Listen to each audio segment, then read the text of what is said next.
Welcome to the Horizon Audiofiles, a podcast of the Defense Horizon Journal. The Defense Horizon Journal is a professional and academic journal that features essays, reports, and analyses covering geopolitics and law, security and defense policy, peace and conflict studies, applied military science, as well as developments in weapons technology. For more information, go to www.tdhj.org. Episode number 105. Seabed Warfare and the Transformation of Maritime Order. By Alexander Lorna. Introduction. While the seabed has long been a part of naval warfare, it has historically remained a secondary, largely subordinate domain. Throughout the 20th century, undersea competition was primarily defined by submarine operations and the technologies developed to detect and engage them. In this context, the emergence of seabed-based systems such as the United States Sound Surveillance System, SOSUS, in 1957 demonstrated the viability of the ocean floor as a platform for persistent strategic monitoring. Nonetheless, naval doctrines continue to conceptualize the seabed as an auxiliary operational environment rather than as a distinct operational domain sui generis. This conceptual distinction contributed to a persistent gap in strategic thinking, one that is becoming increasingly untenable as technological developments and geopolitical dynamics reshape the maritime domain. Modern societies in both military and civilian spheres have become deeply dependent on critical undersea infrastructure, CUI, while advances in autonomous systems, distributed sensing, and artificial intelligence are transforming the operational logic of undersea warfare. Emerging approaches increasingly emphasize networked, data-driven, and long-duration capabilities. These developments expand the scale and granularity of maritime surveillance while enabling more direct and continuous interaction with the seabed environment. Numerous incidents involving seabed infrastructure in recent years demonstrate that these systems are already exposed to strategic competition and interference. Such cases highlight not only the physical vulnerability of critical infrastructure, but also a broader strategic blind spot. Dependencies on seabed-based systems are expanding more rapidly than the concepts and capabilities required to secure them. Despite diverse adaptations to these developments, strategic and doctrinal responses remain uneven and incomplete. Traditional doctrines of sea control and undersea warfare were largely developed around mobility, manoeuvre, and concealment. They are less capable of explaining a strategic environment defined by fixed infrastructure, distributed sensing systems, continuous surveillance, and operations occurring below the threshold of open armed conflict. Likewise, existing concepts of hybrid and gray zone warfare only partially capture the dynamics of the seabed domain because ambiguity in this environment is not merely instrumental but structurally embedded in its physical, technological, and legal characteristics. Seabed warfare can therefore be understood as military operations conducted on, from, or targeting the benthic realm, including the reconnaissance, surveillance, protection, manipulation, or disruption of CUI and systems. In contrast to traditional undersea warfare, which historically centered on mobile platforms, particularly submarines, seabed warfare places greater emphasis on static and distributed assets embedded in the seabed environment. The focus of competition consequently expands beyond maneuver and platform engagement toward the control of infrastructure, information flows, and access to the physical environment itself. From undersea warfare to seabed warfare. Undersea warfare has long been shaped by a persistent competition between concealment and detection, often described as a hide-a-seeker dynamic. At its core, this competition centered on mobile platforms operating within the water column, most notably submarines. The primary objective was to locate, track, and, if necessary, destroy adversary vessels while preserving one's own freedom of maneuver. Strategic advantage was therefore closely linked to acoustic stealth, and operational success depended on the ability to remain undetected in an increasingly hostile sensing environment. Historically, this form of undersea warfare was defined by a platform-centric logic. Throughout the 20th century and during the Cold War, naval competition focused on the mobility of maritime forces and the destruction of adversary vessels. Technologies evolved accordingly, including diesel and later nuclear propulsion, sonar systems for detection, and torpedoes and mines as principal weapons. The battlespace remained the water column, while the seabed was largely treated as a physical obstacle or, at most, a space for concealment rather than an operational domain sui generis. The emergence of fixed sensing infrastructures during the Cold War expanded the strategic role of the seabed without fundamentally altering this underlying logic. Systems such as SOSUS, first operational in 1957 and deployed by the United States Navy, enabled basin-wide monitoring through hydrophone arrays placed on the ocean floor. While this significantly expanded maritime situational awareness and demonstrated the seabed's value as a technological platform, the system remained embedded within a conventional anti-submarine warfare framework. The seabed functioned primarily as a sensing layer, while submarines continued to constitute the principal targets and instruments of action. At the same time, early forms of direct interaction with the seabed began to emerge, although they remained limited and highly specialized. Operations such as the U.S. Navy's Ivy Bells program, 1971 to 1981, which involved the covert tapping of Soviet underwater communication cables in the Sea of Okhotsk, demonstrated the strategic relevance of fixed seabed assets as intelligence targets. Yet such operations remained exceptional, requiring dedicated platforms, extensive planning, and significant operational risk. They did not fundamentally challenge the dominance of platform-centric warfare. In recent years, however, confirmed sabotage, suspected external interference, and unresolved disruptions involving CUI have underscored a broader shift in the seabed's strategic significance. Incidents across multiple regions, including the Baltic Sea, Nord Stream 1 and 2 in 2022, Baltic Connector in 2023, Sea Lion 1 and East-West Interlink in 2024, Eastlink 2 in 2025, the Greenland Sea in 2022, repeated cable disruptions in the Taiwan Strait since 2017, as well as incidents near the Ivory Coast, Canada's Cabot Strait in 2024, and the Red Sea in 2025, reveal an emerging pattern of disruption and vulnerability across geographically dispersed but strategically interconnected environments. These developments coincide with a broader technological transformation of the maritime domain. Autonomous underwater vehicles, distributed sensor networks, artificial intelligence, and advanced data processing increasingly enable enduring maritime surveillance and continuous environmental interaction. As distributed sensing architectures and multi-domain data integration expand, the maritime environment becomes increasingly observable, creating conditions that may be described as ocean transparency, albeit in uneven and asymmetrical forms. The strategic significance of acoustic stealth correspondingly declines as distributed sensing reduces the effectiveness of traditional concealment strategies, turning ocean transparency itself into a contested capability. As a consequence, the operational focus of undersea competition is expanding beyond mobile platforms toward the physical environment itself, particularly the seabed. This shift is reinforced by the growing strategic importance of CUI, including submarine communication cables, energy pipelines, and offshore installations. Unlike traditional naval targets, these systems are geographically fixed, difficult to conceal, and highly interconnected, introducing a different operational logic centered on monitoring, resilience, protection, and selective disruption. Seabed warfare should therefore be understood as a distinct form of maritime competition emerging at the intersection of these developments. Such a perspective reflects a shift in the primary domain of operations from the water column to the ocean floor, a shift in the primary objects of contestation from mobile platforms to fixed infrastructure, and a shift in the sources of strategic advantage from acoustic stealth toward distributed awareness enabled by networked sensing and data-driven capabilities. Rather than merely extending traditional undersea warfare, this transformation reconfigures its underlying strategic rationale. Despite these developments, doctrinal adaptation has not fully kept pace with technological and operational change.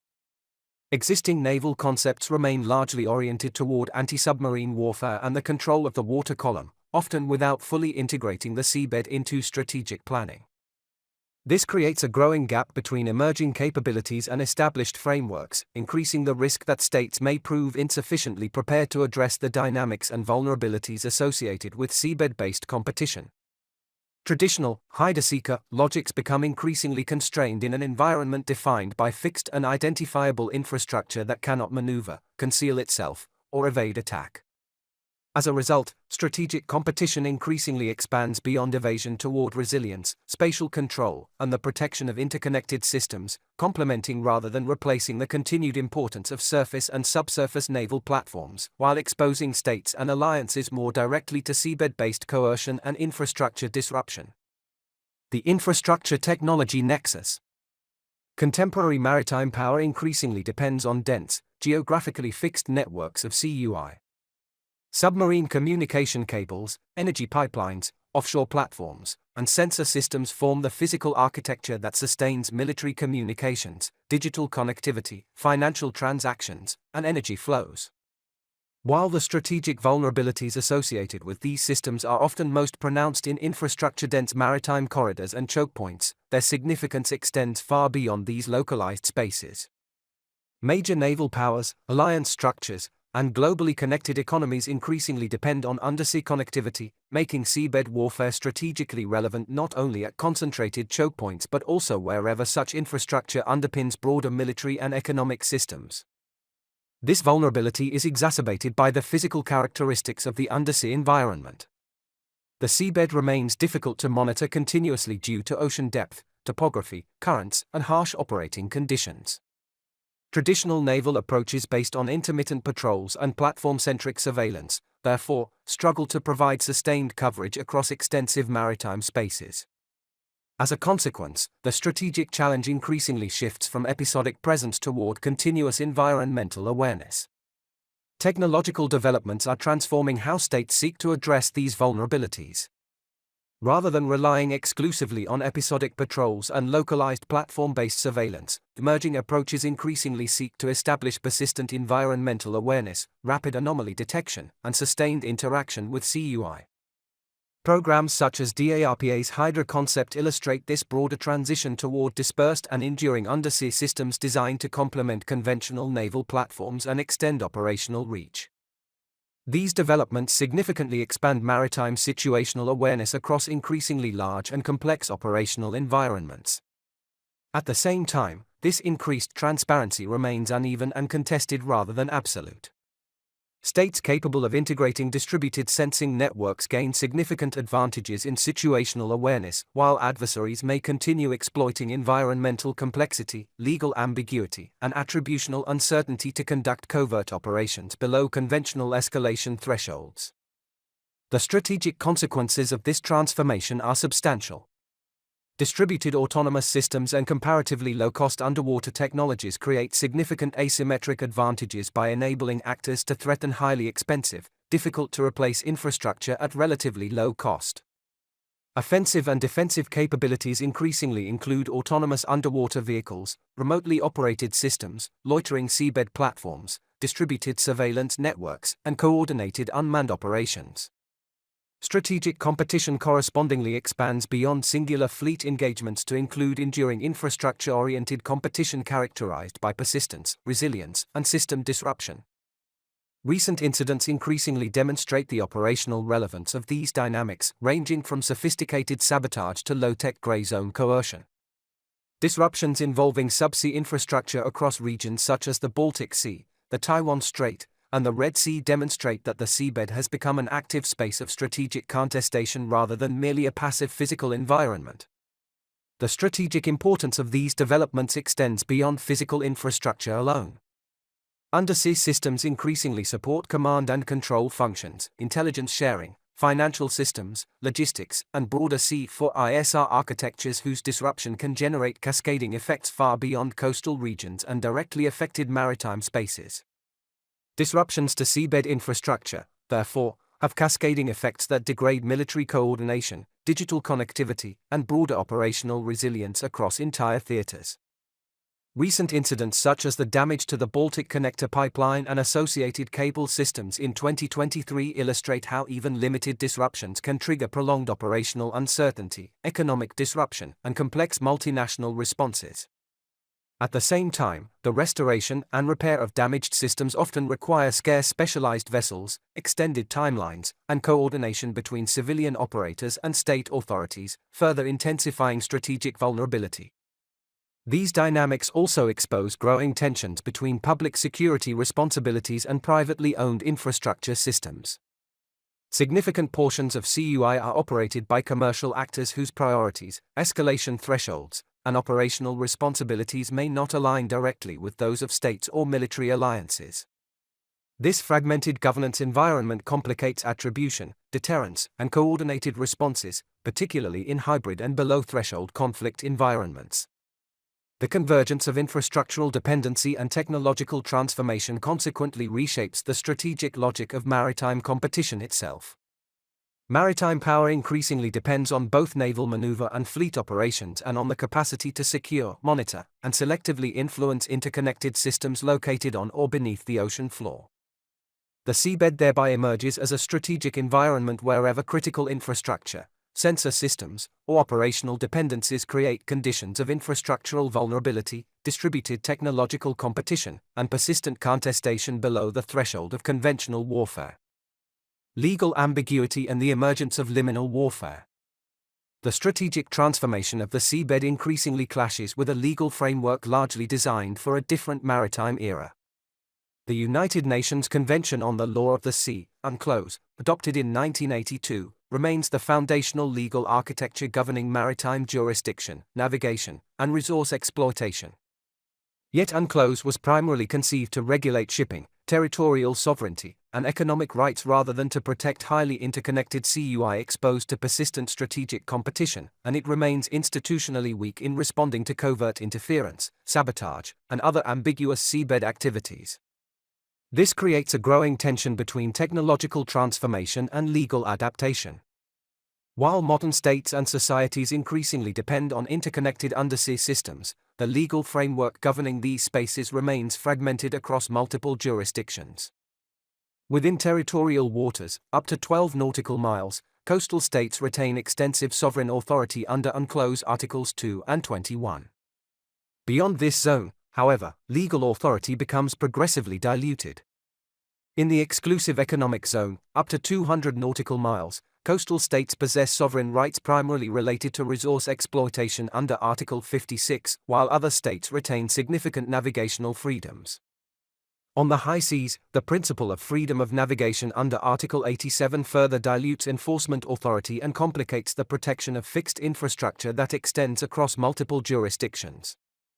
As the distance from the coastline increases, the practical capacity of states to monitor, attribute, and respond to hostile activity weakens. This jurisdictional gradient becomes particularly significant in the context of seabed infrastructure, where pipelines, communication cables, and sensor systems frequently traverse multiple legal zones and involve both public and private actors. Although UNCLOS Articles 113 to 115 criminalize intentional damage to submarine cables, enforcement mechanisms remain limited and heavily dependent on state cooperation, attribution, and jurisdictional clarity. These limitations become especially consequential in situations involving sabotage, interference, or coercive activity below the threshold of open armed conflict. Under Article 2.4 of the United Nations Charter, states are prohibited from using force against the territorial integrity or political independence of another state, while Article 51 preserves the inherent right of self-defense in response to an armed attack. Yet in the seabed environment, determining whether a particular incident constitutes accidental damage, criminal activity, covert sabotage, or an armed attack is frequently exceptionally difficult. Environmental complexity, technological opacity, fragmented jurisdiction, and the dual-use character of many maritime platforms combine to generate persistent attributional uncertainty.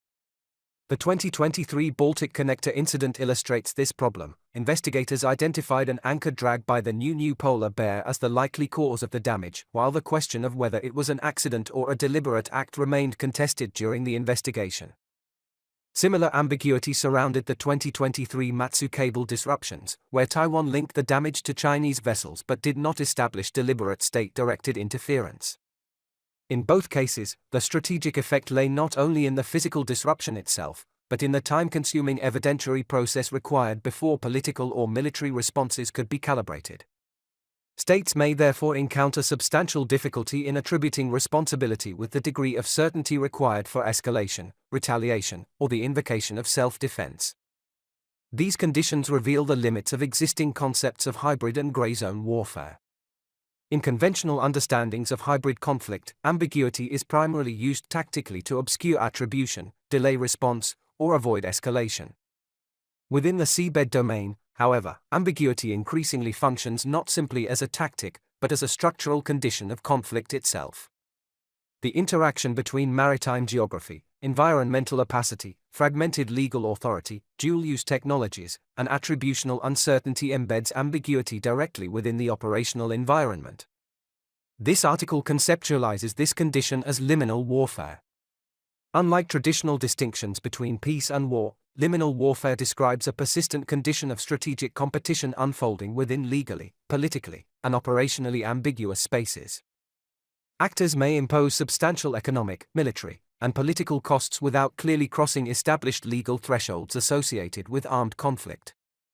While seabed warfare may serve as an instrument within broader hybrid warfare strategies, it remains analytically distinct. Hybrid warfare is defined by the coordinated use of multiple conventional, unconventional, cyber, and informational instruments across domains, whereas seabed warfare is defined by its specific physical domain and its focus on undersea infrastructure and connectivity. Liminal warfare, by contrast, describes the strategic condition in which such activities often unfold below clear thresholds of attribution and escalation. The seabed consequently becomes a domain in which strategic disruption can occur continuously below the threshold of conventional war, yet remain difficult to attribute, regulate, or deter effectively. The emergence of liminal warfare carries significant strategic implications. Classical deterrence models, based primarily on attribution and retaliation, become increasingly constrained in environments where hostile activity remains persistently ambiguous and escalation thresholds are uncertain. As a result, states and alliances may increasingly shift toward deterrence by denial, infrastructural resilience, persistent monitoring, and distributed awareness rather than relying exclusively on punitive responses after an attack occurs. Strategic implications toward seabed control.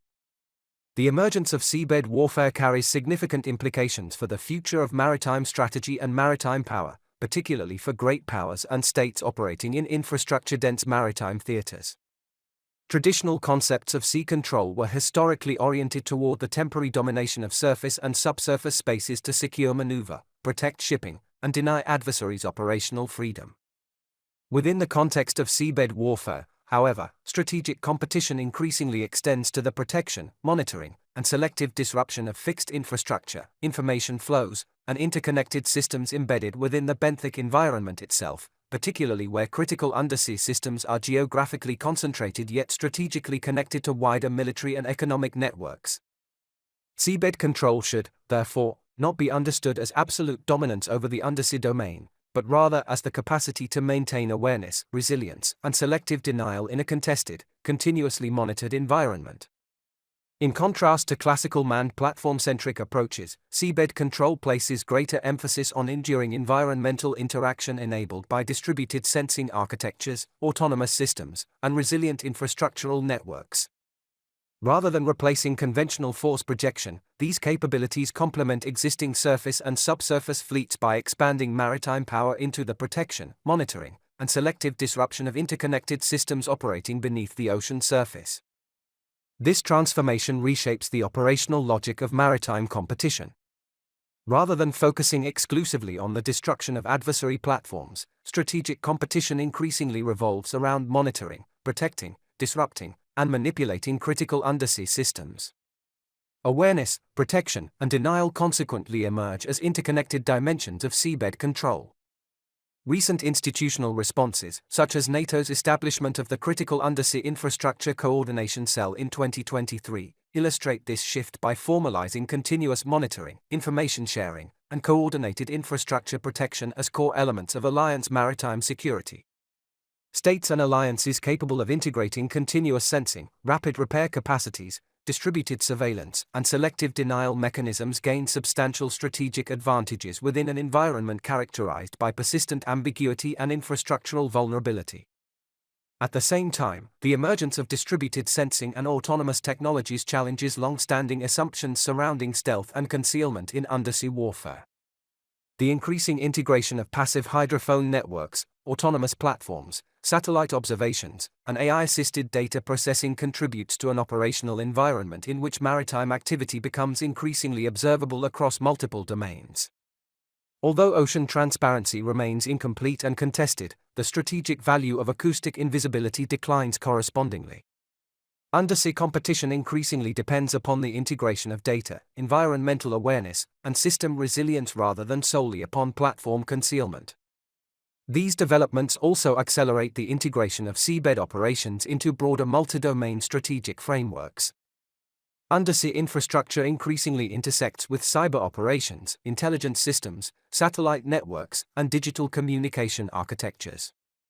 Disruptions to seabed infrastructure may therefore generate cascading effects that extend far beyond the maritime domain, affecting military command systems, intelligence coordination, financial transactions, logistics, and broader societal connectivity. Maritime strategy correspondingly becomes more deeply interconnected with cybersecurity, space-based surveillance, and digital infrastructure protection.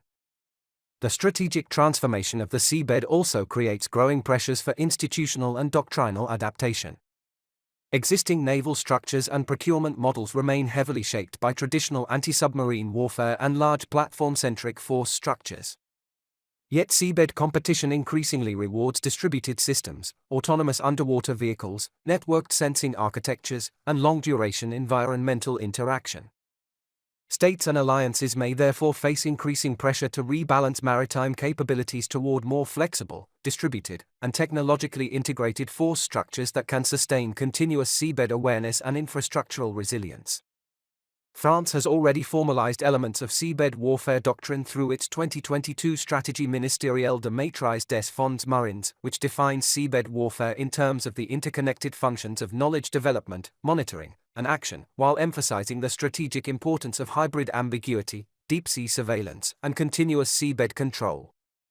Similar developments are emerging across NATO states through expanding seabed surveillance initiatives, unmanned underwater capabilities, and critical infrastructure protection programs, while Russia and the People's Republic of China, PRC, continue to expand operational capacities associated with deep-sea operations, seabed mapping, and unmanned undersea systems. At the same time, the governance of seabed security remains fragmented across civilian operators, private corporations, intelligence agencies, and military organizations. Significant portions of critical undersea infrastructure are privately owned and operated, while responsibility for maritime security remains largely state-based. This disconnect complicates deterrence, crisis response, and coordinated protection mechanisms, particularly within hybrid and liminal conflict environments characterized by attributional uncertainty and below-threshold operations. These challenges increasingly require broader forms of alliance coordination and institutional integration. Broader alliance initiatives aimed at strengthening CUI protection reflect growing awareness of the strategic importance of undersea systems and the need for collective responses to emerging vulnerabilities. More broadly, seabed warfare underscores the need for closer coordination among naval forces, intelligence communities, cyber organizations, civilian infrastructure operators, and allied maritime institutions in increasingly interconnected operational environments. The strategic implications of seabed warfare, therefore, extend far beyond technological modernization alone. They point toward a broader transformation in how maritime security, deterrence, and strategic competition are conceptualized. Maritime power increasingly depends not simply upon fleet size or platform superiority, but upon the capacity to sustain awareness, resilience, connectivity, and selective denial across an increasingly contested benthic domain. In this context, seabed control emerges as a form of benthic dominance grounded less in absolute territorial control than in the sustained ability to secure and influence the infrastructures and systems upon which contemporary maritime order increasingly depends. Conclusion: seabed warfare reflects a broader structural transformation of maritime conflict and maritime order itself. The seabed is no longer merely a passive environment beneath naval activity, but an increasingly contested strategic layer through which political, military, economic, and informational effects can be generated below the threshold of open confrontation. As CUI, distributed sensing systems, autonomous technologies, and data-driven operations become increasingly interconnected, the benthic environment is evolving into a central arena of strategic competition. This transformation challenges the conceptual foundations of traditional maritime strategy. Classical notions of sea control and sea denial remain relevant, yet they are increasingly insufficient for understanding a domain defined by infrastructural dependency, continuous surveillance, and distributed technological capabilities. The strategic logic of maritime competition is gradually shifting beyond the control of mobility within the water column to control of connectivity across the seabed. Maritime power increasingly depends not only on the movement and protection of naval platforms, but on the ability to secure, monitor, and, if necessary, disrupt the critical systems that sustain military communications, digital networks, energy flows, and broader economic stability. In this context, the control of infrastructure and information becomes inseparable from the exercise of maritime power. The strategic implications of this transformation are substantial. Traditional approaches to maritime security are increasingly challenged by a strategic environment in which resilience, sustained awareness, distributed sensing, and infrastructure security have become central components of deterrence and defense. Seabed control, therefore, should not be understood as absolute dominance over the undersea domain, but as the capacity to maintain awareness, resilience, and selective denial within a contested benthic environment. Achieving this objective will require doctrinal adaptation, closer integration between naval, cyber, intelligence, and civilian actors, and a broader rethinking of how maritime security is organized within alliance structures and multi-domain operational frameworks. States and alliances that fail to adapt to these dynamics risk exposing critical vulnerabilities that may be exploited below conventional escalation thresholds and at comparatively low cost. The strategic importance of the seabed is therefore likely to intensify as offshore energy systems expand, digital infrastructure proliferates, and autonomous technologies become increasingly integrated into maritime operations.